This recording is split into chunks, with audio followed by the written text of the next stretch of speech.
Alright then, we're just going to go through a couple of techniques for emulating the look of a graduated neutral density filter.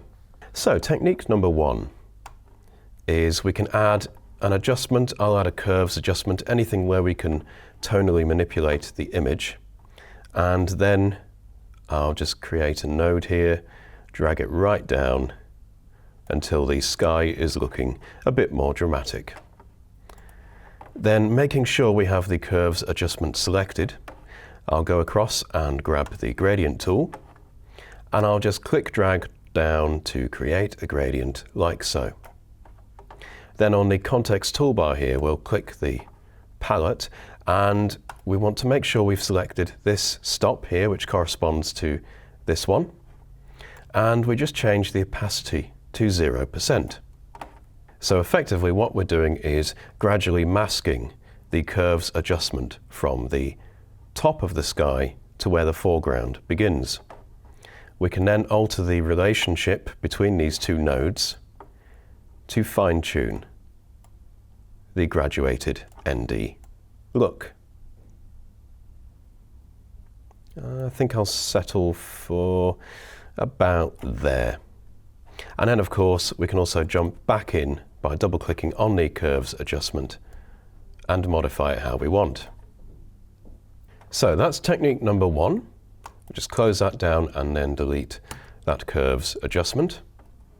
Okay, and here's technique number two. So I'll go to layer and add a new fill layer.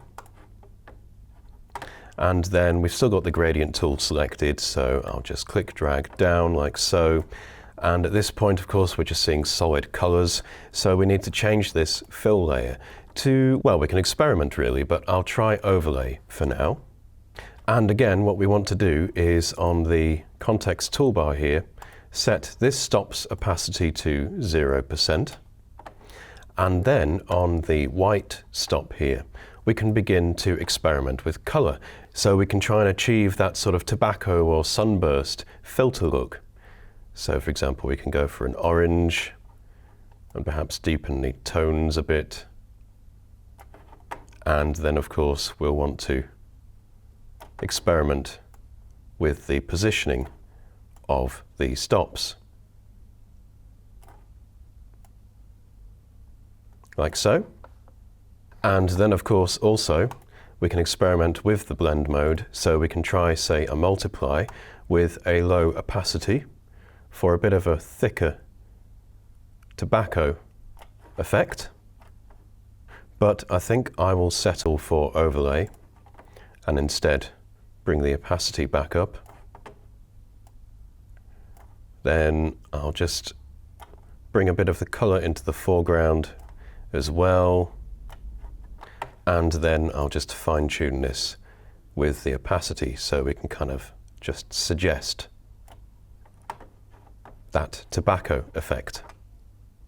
Now, because we've added this as a fill layer, it's effectively a vector layer, which means if we say switch away to another tool or just a variety of tools, and then we go back and select the gradient tool, our gradient remains editable.